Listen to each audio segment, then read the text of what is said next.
Di video ini kita akan mengupas rahasia cara kerja airlift pump secara sederhana, lengkap dengan ilustrasi animasi agar mudah dipahami. Setelah menonton video ini, Anda akan memahami mengapa airlift pump menjadi salah satu sistem sirkulasi air yang sangat hemat energi dan banyak digunakan pada kolam koi, budidaya ikan, hingga sistem aquaponik. Jadi, simak terus videonya sampai selesai.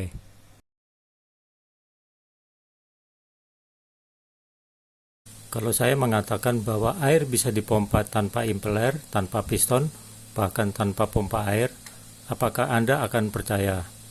Yang dibutuhkan ternyata hanya sebuah pompa aerator, batu aerator, dan sepotong pipa PVC. Lalu pertanyaannya, mengapa air bisa naik?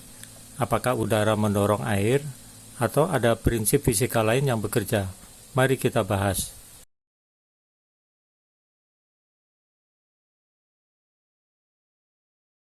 Banyak orang mengira udara dari aerator mendorong air ke atas seperti piston.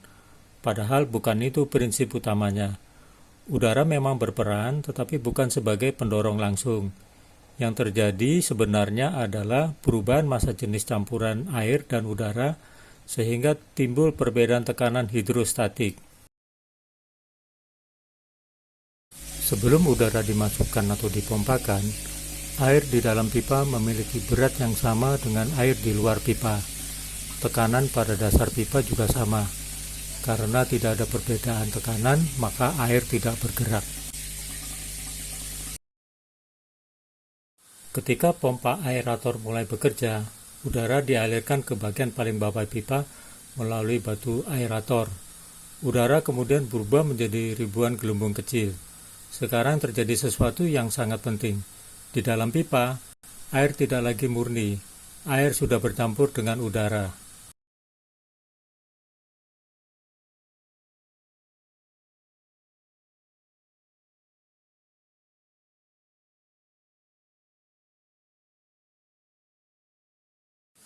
Campuran air dan udara memiliki massa jenis rata-rata yang lebih rendah dibandingkan air di luar pipa.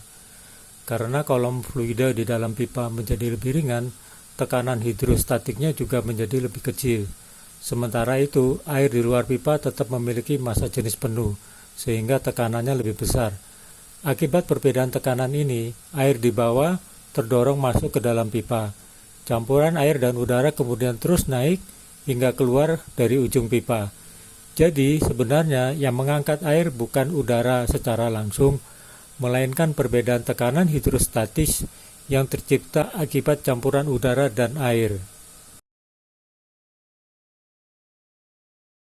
5 faktor utama yang menentukan performa dari airlift pump adalah kapasitas pompa aerator. Pompa aerator adalah sumber energi utama yang memasukkan udara ke dalam pipa.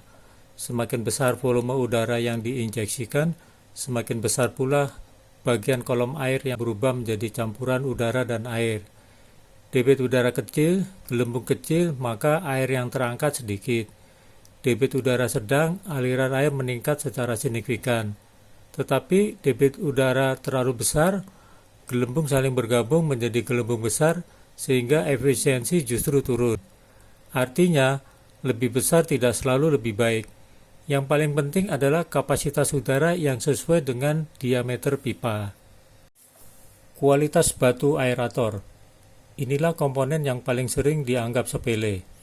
Batu aerator berfungsi memecah udara menjadi ribuan gelembung kecil. Semakin kecil gelembung udara, luas permukaan semakin besar. Waktu tinggal di dalam pipa semakin lama. Percampuran udara dan air semakin baik, massa jenis campuran semakin rendah, efisiensi airlift pump meningkat. Karena itu, pada airlift pump, kualitas batu aerator sering lebih berpengaruh dibanding mengganti aerator dengan kapasitas yang lebih besar. Kedalaman pemasangan adalah jarak vertikal antara permukaan air dan posisi batu aerator. Ini merupakan salah satu faktor yang paling menentukan. Semakin dalam posisi batu aerator, maka tekanan air semakin besar. Gelembung mempunyai lintasan yang lebih panjang. kolom campuran udara air semakin panjang, perbedaan tekanan hidrostatik semakin besar, sehingga debit air meningkat. Sebaliknya, jika batu aerator terlalu dekat permukaan, gelembung segera keluar sehingga efek pengangkatan air menjadi kecil. Diameter pipa menentukan luas penampang aliran. Pemilihannya harus sesuai dengan kapasitas aerator. Jika diameter terlalu kecil, misalnya 1 inci, kelebihannya kecepatan air tinggi, kekurangannya hambatan aliran besar, udara mudah memenuhi seluruh penampang, debit maksimum terbatas.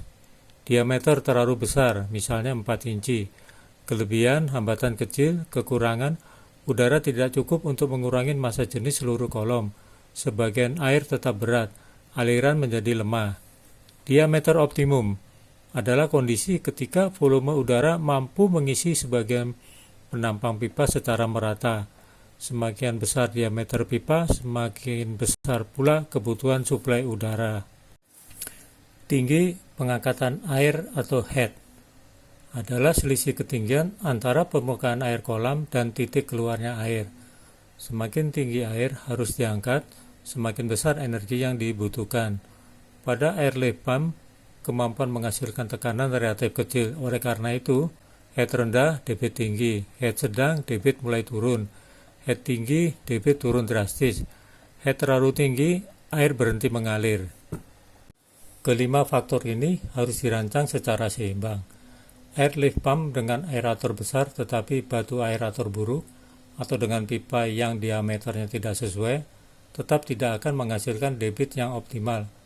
Untuk video YouTube, penjelasan ini akan membantu penonton memahami bahwa performa airlift pump bukan ditentukan oleh satu komponen saja, melainkan oleh kombinasi desain seluruh sistem.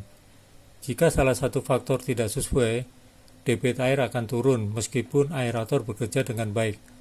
Karena itulah, airlift pump lebih cocok digunakan untuk sistem sirkulasi air daripada untuk memompa air ke tempat yang jauh lebih tinggi.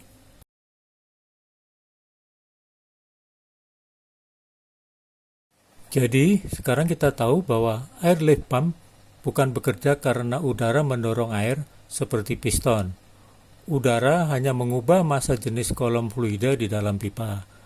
Perbedaan massa jenis inilah yang menciptakan perbedaan tekanan hidrostatik sehingga air terdorong naik secara terus-menerus. Prinsip sederhana ini membuat airlift pump menjadi salah satu pompa sistem sirkulasi air paling hemat energi untuk kolam koi, budidaya ikan, dan sistem aquaponik.